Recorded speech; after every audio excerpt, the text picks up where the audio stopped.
बिस्मिल्लाहिर्रहमानिर्रहीम। अस्सलाम वालेकुम स्टूडेंट्स, कैसे हैं आप सब? ठीक हैं। आज हमने चैप्टर नंबर 2 का नेक्स्ट टॉपिक करना है 2.2 जो है हमारा vector addition by rectangular components. ठीक है बेटे, जो कि बहुत इंपॉर्टेंट लॉन्ग क्वेश्चन है। ठीक है, हाँ, board according to board view. ठीक है, हाँ, तो इसको अच्छे से कीजिएगा। चलें स्टार्ट करते हैं। सबसे हमारा चैप्टर नंबर है 2, topic 2.2 vector addition by rectangular components.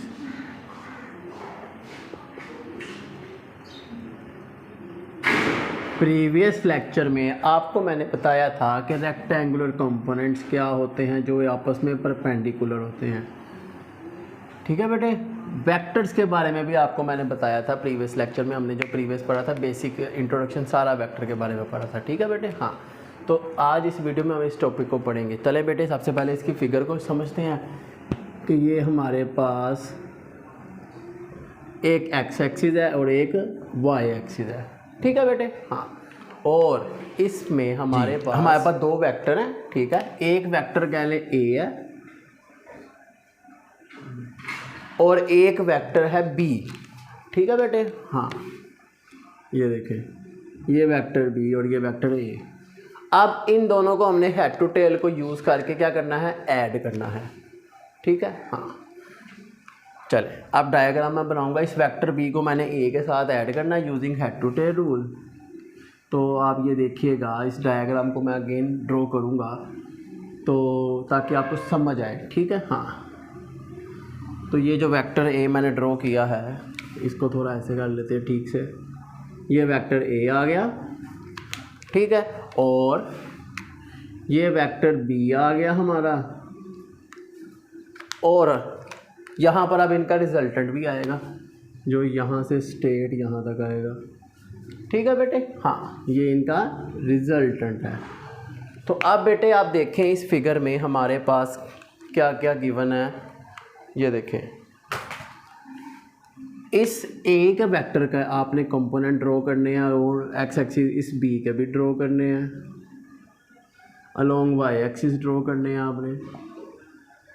ठीक है बेटे, हाँ, तो अब ये देखें कि इतना हिस्सा ए का अलोंग एक्स एक्सिस है जिसे हम ए एक्स बोलेंगे, और बी का है उसे हम बी एक्स बोलेंगे, और ये जो हिस्सा है ये ए का अलोंग वाई एक्सिस है, और ये वाला हिस्सा इस वेक्टर बी का है अलोंग वाई एक्सिस। ठीक है बेटे, और एक और बात, अब एक और वेक्टर है यहाँ पर जो टोटल है, जो रिजल्टेंट है टोटल, यहाँ से यहाँ तक हमारा आर है एक्स के अलोंग, और यहाँ से यहाँ तक टोटल हमारा आर वाई है। ठीक है बेटे, हाँ, उम्मीद है आपको डायग्राम समझ आ गई होगी जी। तो बेटे, हाँ, हम बताएंगे कि लेट अस कंसीडर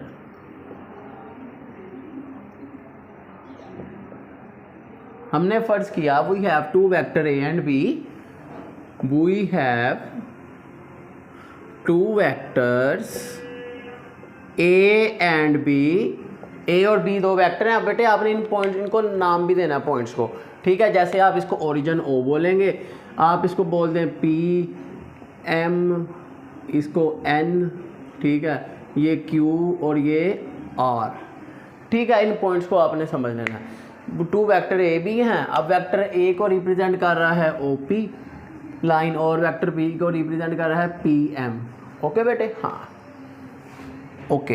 अब आपने क्या बताना है, using head to tail rule, according to head to tail rule, head to tail rule हमने यूज किया है, उसके अकॉर्डिंग हमारे पास ये जो वेक्टर ए है O P plus P M जो वेक्टर बी है, इनका रिजल्टेंट क्या है, ओ एम। ठीक है, हाँ, ये आपने बताना है। फिर आपने कहना है ये जो ओ एम है ये किसको रिप्रेजेंट कर रहा है, वेक्टर ए को। O M represent vector A, O P represent vector G, O M represent resultant, O P represent vector A और P M represent vector B. तो हमारी इक्वेशन बन गई कुछ इस तरह से, R is equal to A plus B. ठीक है बेटे, हाँ, अब ये तो मैंने सिंपल अभी लिखा है। अब आप बताएंगे कि अलोंग एक्स एक्सिस, ठीक है ना, अलोंग एक्स एक्सिस क्या हो रहा है आपके पास, अलोंग एक्स एक्सिस में आपके पास ये जो पार्ट है ओ क्यू और क्यू आर, ओ क्यू और क्यू आर, ये किसके इक्वल है, टोटल क्या है ओ आर, जो हमारा रिजल्टेंट है आर एक्स, और ओ क्यू है ए एक्स, और ये है क्यू आर हमारा बी एक्स। तो इस तरह ये अलोंग एक्स एक्सिस आ गया हमारा। इसी तरह आप बताएंगे along Y axis, along Y axis हमारा क्या आएगा, वैल्यूज़ आएंगी, ये देखें आप आर एन और एम एन, आर एन और एम एन, जो इनका टोटल रिजल्टेंट क्या है आर एम, जो कि आर वाई, ए वाई और डी वाई, ठीक है बेटे। हाँ, तो अब आप देखें जो आपका रिजल्टेंट है बेटे, जो हमारा टोटल रिजल्टेंट है वो किसके इक्वल है, वो रिजल्टेंट आर एक्स के इक्वल है और आर वाई के इक्वल। अब आपको पता है एक्स वाई के साथ हम यूनिट वेक्टर यूज करते हैं आई और जे। अब जी ठीक है बेटे, तो हमारे पास टोटल रिजल्टेंट क्या आ गया, R which is equal to R X I plus R Y J. अब हम इन आर एक्स और आर वाई की वैल्यूज पुट करेंगे, तो ये देखें put value of R X and R Y in above equation, ठीक है ना। तो r is equal to R X की वैल्यू है A X plus B X into I, और आर वाई की वैल्यू है A Y plus B Y into जे, ठीक है बेटे। हाँ, अब इसी तरह आप देखें, ये तो हमारे पास दो वेक्टर हैं आपने ऐड किया, अगर अब ज़्यादा वेक्टर हो तो उसके लिए क्या ये इक्वेशन बनेगी, तो आप बताएंगे for n vectors, n vectors के लिए आप क्या करेंगे, n वेक्टर में आप सिंपली बताएंगे कि ये इक्वेशन हमारी कुछ इस तरह बन जाएगी, A X plus B X plus so on,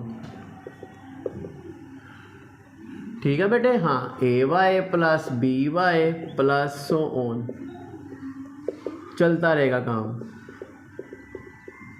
ठीक है बेटे। हाँ, उम्मीद है समझ आ गई होगी। अच्छा बेटे, इसी तरह अब हमने निकालनी है direction,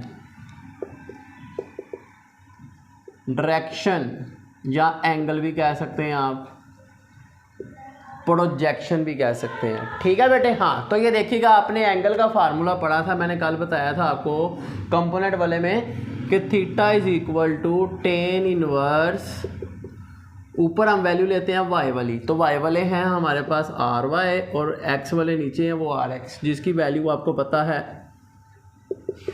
A Y plus B Y over A X plus B X. तो अब आप ये देखें, ये तो दो वेक्टर हैं, ज़्यादा के लिए क्या बनेगा ये फार्मूला हमारे पास, theta is equal to tan inverse A Y plus B Y plus so on, और ये A X plus B X plus so on, ठीक है बेटे। हाँ, तो इसी तरह हमारे पास ये टॉपिक थोड़ा कंप्लीट हो जाता है, जिसमें एक छोटी सी एंड पे चीज़ आती है जिसे हम कहते हैं कोऑर्डिनेट्स, क्वाड्रेंट्स बोलते हैं, जिसे आपको पता है ये हमारा फर्स्ट क्वाड्रेंट होता है, ये हमारा सेकंड है, ये हमारा थर्ड क्वाड्रेंट होता है, ये हमारा फोर्थ क्वाड्रेंट। अब आपको पता है फर्स्ट क्वाड्रेंट में हमारा एक्स भी प्लस होता है, वाई भी प्लस होता है, इधर सेकंड में एक्स माइनस वाई प्लस होता है, थर्ड में हमारे दोनों माइनस होते हैं, और थर्ड में हमारे दोनों माइनस होते हैं, और फोर्थ में हमारे पास एक्स प्लस होता है और वाई माइनस होता है, ठीक है बेटे। हाँ, तो अब इसके एंगल की हम वैल्यूज पढ़ेंगे। तो अब हम बात कर रहे थे कि फोर क्वाड्रेंट्स की, फर्स्ट क्वाड्रेंट में हमारा एंगल क्या होगा, सेकंड में क्या होगा, थर्ड में क्या होगा और फोर्थ में क्या होगा, ठीक है बेटे। चलें, तो ये आपको मैंने बता दिए, ठीक है। चलें, फर्स्ट में बात करते हैं। सबसे पहले हमारे पास है जी फर्स्ट क्वाड्रेंट। फर्स्ट क्वाड्रेंट में क्या होगा बच्चे, ये देखें जी, ये हमारे पास सिस्टम है एक्स वाई का, ठीक है। हाँ जी, ये एक वेक्टर है कोई, ठीक है। हाँ, इसने एंगल बनाया थीटा और ये एंगल फाई के इक्वल है, ठीक है बेटे। हाँ, याद, क्योंकि आपको पता है ये 0 होता है, ये 90 के 180, 270 और 360, ठीक है। हाँ, तो ये आपको पता होना चाहिए। तो फर्स्ट क्वाड्रेंट में जो एंगल थीटा है वही फाई है हमारा। इसी तरह सेकंड की बात कर लेते हैं। सेकंड क्वाड्रेंट, सेकंड में क्या होगा जी, ये सेकंड क्वाड्रेंट में हमारे पास एक वेक्टर है, ठीक है। हाँ, अब इसने इस शुरू में जो एंगल बनाया इसे बोलेंगे आप थीटा, और जो ये एंगल होगा इसे बोलेंगे आप फाई। मींस के जो थीटा है वो 180 माइनस फाई कहलाएगा। मतलब कि कैसे, ये देखें, अब यहाँ तक ये 0, 90, 180, टोटल 180 है। 180 में से ये फाई निकाल दो तो पीछे क्या बच रहा है, थीटा। बात समझ आई बेटे? हाँ। इसी तरह थर्ड क्वाड्रेंट है। थर्ड क्वाड्रेंट में आप भी इसी तरह देखेंगे, ये देखेंगे थर्ड क्वाड्रेंट में एक वेक्टर है। तो अब इसने जो एंगल यहाँ से यहाँ तक बनाया इसे आप बोलेंगे थीटा, ओके। हाँ, और जो इसके साथ एंगल बनेगा वो कहलाएगा फाई। मीन्स के theta is equal to 180 plus phi. तो आप ये देखें, यहाँ तक 180 और उससे आगे क्या है, फाई। तो 180 प्लस फाई हमारा थीटा आएगा, ओके बेटे। हाँ, अब बात कर लेते हैं फोर्थ क्वाड्रेंट की। फोर्थ क्वाड्रेंट में क्या होगा हमारे पास, इसी तरह सिस्टम है। ये एक वेक्टर आया ए, तो इसका एंगल यहाँ से यहाँ तक जो बनेगा उसे आप बोलेंगे थीटा, और जो ये बाकी रिमेनिंग बचेगा उसे आप बोलेंगे फाई। तो इस तरह हमारा थीटा बनेगा 360 माइनस फाई। मीन्स ये देखें, ये 0, 90, 180, 270, ये 360 पूरा। तो 360 में से फाई निकाल तो आपके पास थीटा की वैल्यू आ जाएगी। अब बेटे क्वेश्चन ये आपको पता कैसे चलेगा कि ये वेक्टर हमारा फर्स्ट क्वाड्रेंट में है, सेकंड में है या थर्ड में है। इन वैल्यूज़ को देख के आपको पता चलेगा कि आपका वेक्टर कौन से क्वाड्रेंट में है। मिसाल के तौर पे आपके पास कोई आंसर आता है 2i + 3j। अब ये दोनों प्लस के हैं, इसका मतलब है फर्स्ट क्वाड्रेंट है, तो उसका एंगल आप निकालेंगे अकॉर्डिंग टू दिस सिंपली, ठीक है।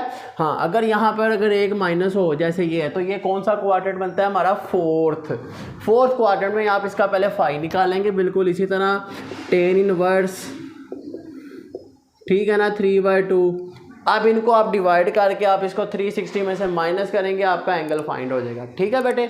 हाँ, बाकी न्यूमेरिकल प्रॉब्लम्स में आप जाके समझ सकते हैं, ठीक है ना, मैंने अपलोड की हुई है, ओके। हाँ, उम्मीद है आपको समझ आ गई होगी, ठीक है। हाँ, मिलते हैं आपसे नेक्स्ट वीडियो में। सी यू देन, अल्लाह हाफिज़।